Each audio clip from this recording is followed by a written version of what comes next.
سبيل الدموع سبيل مريح تنهدى يا صاحي كي تستريح وبث الدعاء. Bagaimana caranya agar langkah kita kemudian mudah lunas amanah? Bapak Ibu yang ada alat tulis, silakan sediakan alat tulis. Karena apa?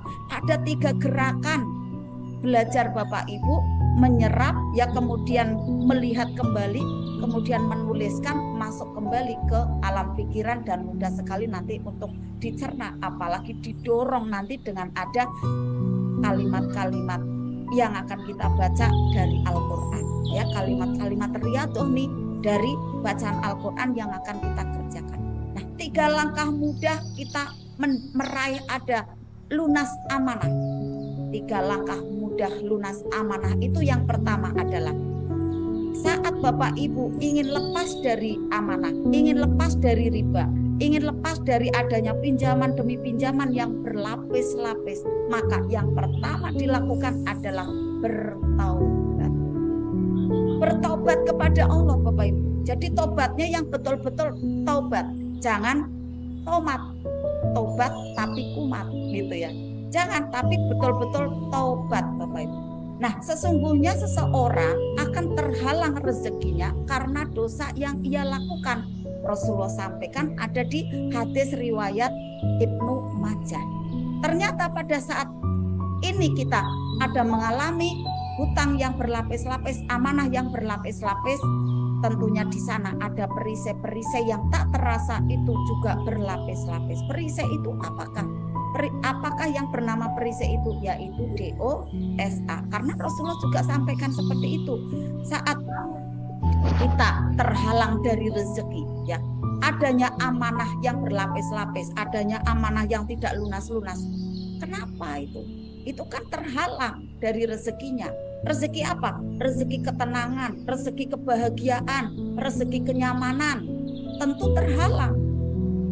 Dan kemudian kehidupannya menjadi tidak berkah. Karena bisa melebar ke persoalan-persoalan yang lain. Ke persoalan kesehatan, ke persoalan ada rumah tangga. Baik bagaimana hubungannya dengan pasangan dan juga ada hubungannya dengan keluarganya, anak-anak ataupun saudaranya. Sangat-sangat berpengaruh ke sana Bapak Ibu. Maka kita perlu ada tobat-tobat yang sesungguhnya taubat Bapak Ibu. Kemudian menyadari dengan hati yang terdalam bahwa ada ketidaktepatan, aneka ketidaktepatan yang telah dilakukan, banyak sekali kesalahan-kesalahan yang besar yang kemarin telah dilakukan, maka Bapak Ibu nanti akan mudah sekali memasuki pintu tobat. Jadi Bapak Ibu, sebelum Bapak Ibu untuk melakukan tobat, Bapak Ibu rasakan dulu muhasabah. Merasakan dulu bahwa sadar gitu, oh iya ya, saya ternyata ada banyak lapisan-lapisan perisai. Apa sebabnya? Disadari dulu. Kemudian nanti proses tobatnya itu akan mudah. Langkah-langkahnya bagaimana saat kita mau ada bertobat? Langkah pertama yaitu akui aneka kesalahan kemarin di list. Apa saja? Contoh, kesalahan dalam pola pikir. Ya, kesalahan dalam olah rasa. Pola pikir ini bagaimana? Memikirkannya ada yang enak saja gitu ya. Kemudian dari pikiran ini keluar ke kata-kata. Hati-hati pada saat pikiran yang tidak lurus, kata-katanya tentu tidak terkendali. Nah, karena apa? Karena kata-kata adalah kristalisasi dari pikiran. Dari kata-kata yang keluar kemudian membias. Karena kata-kata kan selalu diucapkan terulang dan terulang, nanti berwujud kepada tindakan. Nah, pada saat tindakan yang dilakukan berulang-ulang, akhirnya menjadi kebiasaan. Kalau sudah menjadi kebiasaan, terus-menerus dilakukan, akhirnya menjadi habit dan kemudian menjadi nasib. Akhirnya nasibnya sekarang seperti apa? Asalnya adalah dari pikirannya yang kurang tepat. Ya, akhirnya tidak bisa menarik rezeki dahsyat dengan cara Allah. Nah, mulailah untuk switch fokus ya, akui kesalahan yang kemarin di list. Ada kesalahan apa saja? kesalahan di pola pikir, kesalahan ada di kata-kata yang kurang disiplin, kesalahan ada di keegoan, ya dirasa. Lihat temennya pakai perhiasan, panas. Lihat tetangganya punya mobil, rasanya tidak tenang. Lihat tetangganya beli aset, rasanya panas luar biasa gitu. Nah, itu di list enggak apa-apa. Ya kita mengakui gitu ya. Betapa ya Allah saya seperti ini gitu kan. Kita mengakui betul gitu Bapak Ibu. Ya karena apa? Nanti untuk bisa tobatnya itu akhirnya sampai meleleh Bapak Ibu ya. Kita list semua kesalahan-kesalahan yang kemarin yang dilakukan ya. Tentunya juga ada kesalahan yang kita ingin dianggap wah gitu kan. Dianggap wah oleh orang lain. Berarti kan ini ria gitu kan. Karena apa? Pengen dianggap ada oleh orang lain, orang-orang di sekitar kita ya, agar kita tidak dianggap tidak mampu, tetapi kita agar dianggap mampu. Nah, inilah ada ketidaktepatannya.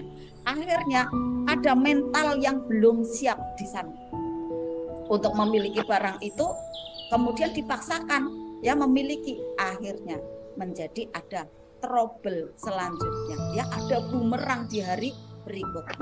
Ini tobat yang betul-betul tobat yang sesungguhnya, tobat an-nasuha Bapak Ibu. Kemudian setelah mengakui betul, lalu lanjutkan dengan tobat yang sesungguhnya setiap hari Bapak Ibu. Setiap hari untuk Bapak Ibu lakukan. Di hari yang di awal ya, awal hari berarti apa nih? Setelah tahajud atau setelah ada sholat subuh. Bapak Ibu taubatnya bukan hanya istighfar saja. Saya sarankan Bapak Ibu istighfarnya itu diperpanjang. Astagfirullahaladzim, saya yang salah ya Allah, ampuni saya mau belajar lebih baik lagi ya Allah. Satu baru kayak gitu.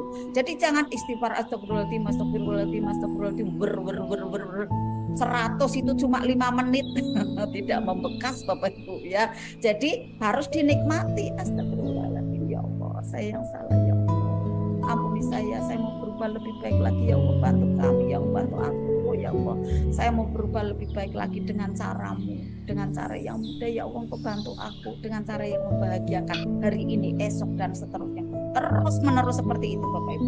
Nah, tobat seperti ini Bapak Ibu adalah tobat garis kebenaran, diturunkan garis kebenarannya, ada di RMR 2.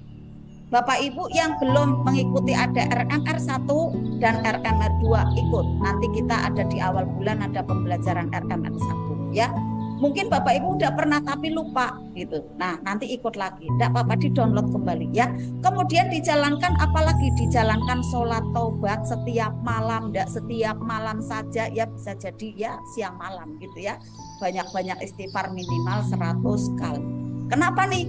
Harus diperbanyak istighfar sahabat surga, karena Allah sampaikan ada di surat Nuh. Ini adalah ayatnya ya, sangat familiar karena di magnet rezeki ini selalu dibawakan ya saat ada jurus buka perisainya. Karena pada saat kita belajar magnet rezeki, ternyata kita belajar bertaubat. Taubat nasuha, kita betul-betul taubat untuk membuka perisai, untuk bisa mengelupas kulit-kulit bawang yang kotor yang ada di dalam jiwa kita. Kenapa kita perbanyak istighfar? Karena Allah sampaikan ada di sana di surat Nuh ayat 10 sampai 12 tentang adanya kalau kita mau istighfar, maka nanti Allah akan turunkan rezeki bagai hujan yang sangat lebat. Fakultus taghfiru rabbakum innahu kana ghafara yursilis sama alaikum mitroro wa yumditkum bi ambali wa banina wa yaj'alakum jannati wa yaj'alakum anhar. Pada saat kita mau bertobat, tobatnya betul-betul sungguh-sungguh, maka nanti akan terjadi energinya brilian dan kemudian ternyata apa yang di batinnya, apa yang terpetik di benaknya menjadi mudah sekali terwujud ada. Maknanya adalah Allah curahkan rezeki bagaikan hujan yang sangat lebat. Kemudian akan didatangkan adanya pertolongan Allah, adanya banyak sekali peluang-peluang usaha dari mana-mana arahnya. Allah sampaikan ada di surat At-Tolak ayat 2 sampai 3 ya.